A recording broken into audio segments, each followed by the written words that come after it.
자, 여러분 안녕하세요. 오늘은요, 코피가 났어요. 코피가 나는 7가지 원인에 대해서 말씀드리도록 하겠습니다. 오늘 오신 환자분은요, 이 30대 초반의 남성분이셨어요. 남성분이신데, 코피가 요새 좀 자주 난다는 거예요. 코피. 그 코피 난 지가 한 2주 정도 됐대요. 그래가지고 이제 오셨어요. 혹시 몸에 문제가 생긴 거 아닌가.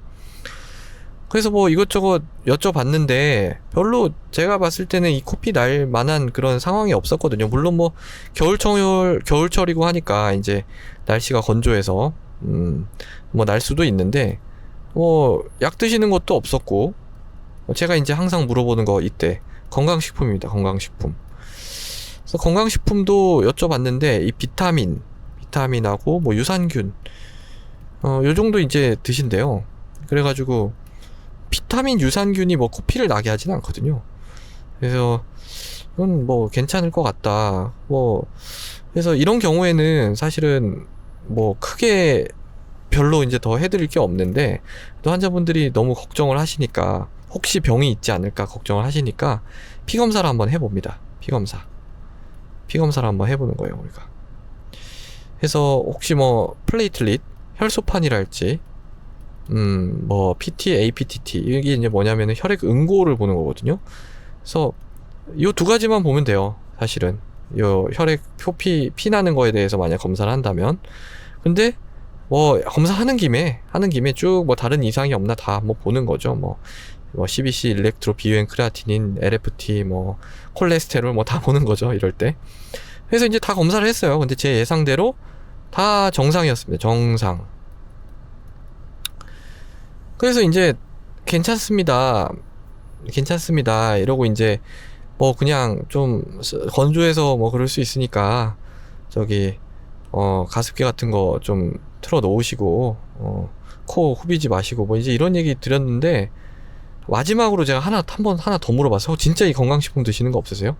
혹시 홍삼 안 드세요? 그랬더니 이 홍삼을 먹는다는 거예요. 홍삼. 그래서 이거였구나. 만약에 이걸 갖다가 그 전에 얘기해 주셨다면은 그걸 이제 제가 그냥 이 검사 안 했을 텐데 뭐 이런 생각을 하면서. 왜냐면은 이게 홍삼을 드시면 이게 인삼의 성분 중에 뭐가 있냐면은요, 진세노사이드라는 게 있어요. 진세노사이드라는 게 있는데, 제가 뭐 인삼이나 홍삼이 나쁘다는 게 아닙니다. 근데 이 성분이 혈액 응고를 좀 방지를 해요. 응고에 영향을 미칩니다. 그래서 이거를 먹게 되면 코피가 나는 사람들이 있어요. 괜찮은 사람들이 더 많은데, 먹고 이제 이 코피가 잘 난다는 사람들도 꽤 있어요. 좀 꽤 봤습니다. 꽤 봐서 아마 이 홍삼에도 이런 인삼 비슷한 성분이 들어있지 않을까, 그런 거예요. 그러니까 이제 인삼, 홍삼 이런 제품들이 뭐 혈액 순환이 좋다 이런 얘기가 이제 그런 데서 나오는 것 같아요. 근데 아무리 순환이 좋다고 해도 코피가 자주 나면 안 나는 게 낫지 않을까? 순환이 되고 피 나는 것보다는 순환이 잘 되는 것도 아니에요. 그냥 혈액 응고 그거에 약간 영향을 미친다는 거지. 그래서 이제 그렇게 말씀을 드렸던 증례가 있어서 오늘 한번 말씀을 드렸고요. 요거 말씀드리는 김에 이제 코피 나는 거 7가지 요거 말씀드릴게요. 자, 첫 번째, 건조. 겨울철에 이제 건조합니다. 습도가 이제 한 40%, 코 안쪽에는 습도가 한 40% 정도는 돼야 되는데, 그게 이제 안 되는 경우에, 그럴 수가 있고.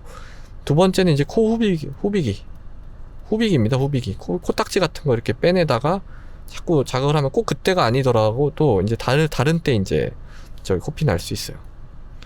그 다음에 이제 세 번째는 알레르기 비염이죠. 알레르기 비염. 비염이 이제 염증을 일으키니까 좀 그럴 수가 있고, 또 알레르기 비염이 있으면 코에 자꾸 뭐 코딱지도 많이 끼고 막 그렇거든요. 그러면 이제 후비게 돼요. 그래서 또 많이 나기도 하고 뭐 그래요. 그 다음에 네 번째 부상입니다. 부상. 다쳐가지고 되는 경우. 어디 꽝 부딪히고 코피 나는 거 많이 봤죠? 그 다음에 이제 애들끼리 옛날에 이제 우리 중학교 때 애들 많이 교실에서 많이 싸웠잖아요. 교실에서 뭐 점심시간만 되면 한두 놈 붙잡아 패고 막 그랬는데, 그때 이제 맞으면 애 코피 줄줄 흘려. 이 부상 그겁니다. 그리고 이제 약이죠. 약은 이 응고랑 관련된 거, 아스피린은 이제 혈소판이랑 관련된 거고, 홍삼 같은 거. 그 다음에 이제 6번째가 아까 제가 말씀드린 이 혈액의 문제예요. 혈액의 문제. 예, 여기 뭔가 병이 있는 경우 거의 없습니다. 거의 없어요. 저는 아직까지 코피로 와가지고 제가 이런 병을 진단한 경우는 한 케이스도. 간은 있었어요. 간 문제는 있었는데 뭐 혈액 질환은 사실은 거의 경험이 없었고요. 그 다음에 이제 간 질환.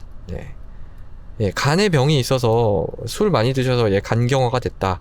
그러면은 이 간에서 이 혈액 응고랑 관련된 단백질을 잘 못 만들거든요. 그럼 응고가 잘 안 되니까 피가 잘 나겠죠. 근데 간 질환이 있을 때 코피로 진단되는 경우 거의 없어요. 왜냐하면 요새 다 건강검진들 하시기 때문에 뭔가 이 간 수치라든지 뭐 초음파라든지 이런 데서 이상이 먼저 발견이 되죠.